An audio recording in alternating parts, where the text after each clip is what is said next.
Welcome to Witch Way. I'm Elise, and this is the real-world witch lore of the Devils.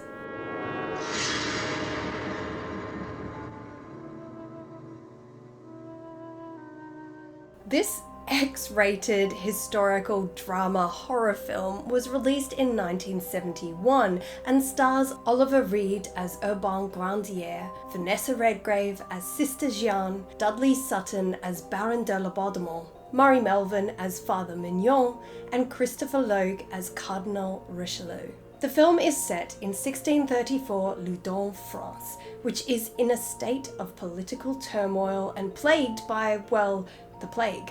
Father Urbain Grandier has taken up the role of protector of Loudun, much to the disdain of Cardinal Richelieu and Baron de Laubardemont, who seek to discredit the rogue priest and take Loudun for their own. Their moment comes when Mother Superior Sister Jeanne, who fantasizes of Grandier after hearing of his promiscuity, feels slighted by him when he denies her proposition to him that he become the convent's new confessor. Instead, she is met with Father Mignon, himself at odds with Grandier. She takes this opportunity to accuse Grandier of causing demonic possession in her convent. Laubardemont, Mignon, and a few other co-conspirators coerce the nuns of the convent into believing they are all possessed, and a mass delusion sweeps through their convent. They all, of course, blame Grandier, who none of the nuns had actually ever met. Grandier is arrested for witchcraft and making a pact with the devil, and he is tortured before the judges give their verdict. As the film claims, it is indeed based off the true events which are now known as the Loudun possessions. In 1632, several nuns reported that they had been visited by demons, and even named several of them, such as Asmodai.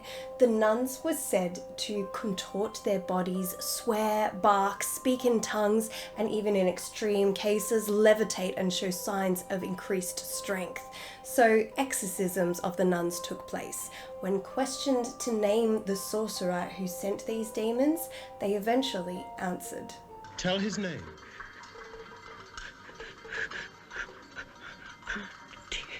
Grandier. These exorcisms lasted months and were even opened to the public, many of whom came to gawp at the lewd behaviour of the nuns. These exorcisms began to turn public opinion against Grandier.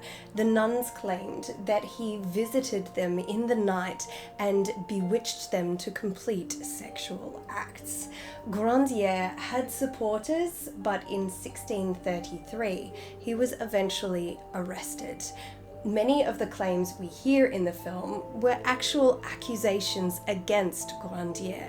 He promised to make me a princess in the devil's court. He took me to a witch's sabbath. He defiled my body. He was naked. He bears the 5 marks of the evil one. If no blood flows when these areas are cut or pricked, this is the true sign of the devil. The belief that a witch's mark was the sign of a pact with the devil was a well-established belief by this time. Jean Bodin writes about these marks in his On the Demon Mania of Witches from 1580, stating, "Witches do not feel the punctures when they are pierced right to the bone in the location of the mark." This test was carried out on Grandier. Though 5 marks were claimed, apparently 2 were found. Only after the second was pierced did Grandier show no sign of feeling it. Perhaps he passed out from the first.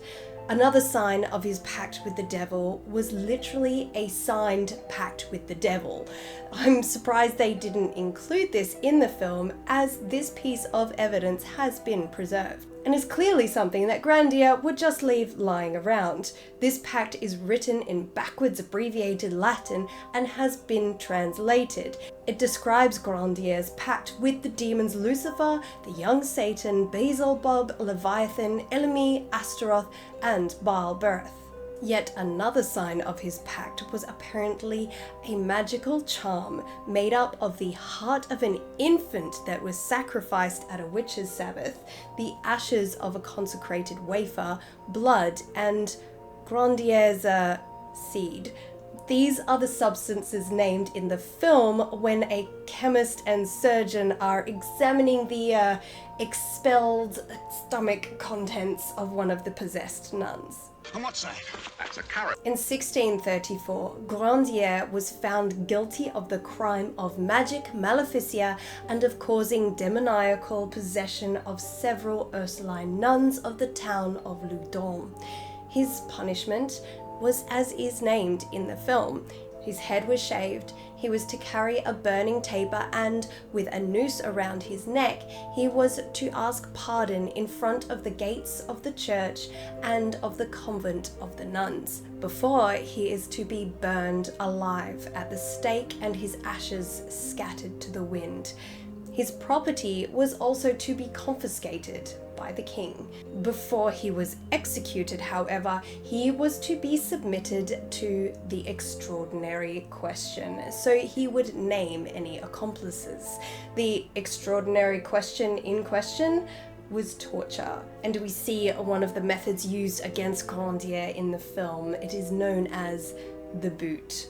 Even though he was beaten and his legs broken, Grandier never confessed or named others as his accomplices. He maintained innocence of the crime of sorcery all the way to the stake. The possessions of the nuns, however, did not cease with the death of Grandier and continued until 1637. Though it seems a unique case and has inspired writers of novels and plays, which this film also took inspiration from, it wasn't the first of its kind in France and wouldn't be the last. At least 2 other notable cases of mass possessions took place. 20 years earlier, in 1611, were the Aix-en-Provence possessions, where Father Louis Gaufridi was accused and found guilty of causing the possession of several nuns. He was also burned at the stake, though he was given the mercy of being strangled beforehand. Among the possessed was Madeleine de Demonically, who herself was accused of witchcraft later in life. In 1647, the Louvière possessions resulted in the execution of Father Thomas Boulay and the exhumation of the body of Father Mathurin Picard, which was ceremonially burned in the same fire. They were accused by Madeleine Bavon and several other nuns who claimed that between 1625 and 1642, the 2 clergymen had taken them to witches' sabbaths, where they performed indecent acts with the men and the devil known as Dagon. The nuns again showed signs of possession, and similar to Loudun, public exorcisms took place. Madeleine Bavon herself was implicated in the confessions of the other nuns, though no formal sentencing took place and she was left imprisoned. These cases all buck the trend of witchcraft accusations being thrown at the powerless, and instead have groups of people throw accusations at their hierarchical superiors. The Devils is an explicit film inspired by these events, with scenes of nudity and torture, but with sometimes comical depictions of gore and a cacophony of a musical score to underline the chaos of the film, which at times was too much. And though it is based on historical events and people, they are portrayed in the extreme. Some of the sets were purposefully more modern than the time period they were set in, which adds to these over-the-top scenes. Some of the acting itself was over the top, though I enjoyed Oliver Reed's portrayal of Grandier. Though not likable, you do pity him in the end. This film scores for history and seems to closely follow the accounts of the trial, albeit, as mentioned, exaggerated to shock a more modern audience. Have you seen this film? What did you think of the events of these demonic possessions in the 17th century? Let me know in the comments below, as well as any recommendations for my upcoming witch lore reviews or anything witchy you have enjoyed watching lately. If you like what I do here and could spare a little to support my channel, you can donate via the thanks button, or you can support me by completing your witch way ritual and liking this video, sharing it with anyone who you think might enjoy it, and subscribing to my channel to stay notified of my new content. And as always, thank you very much for watching here on Witch Way.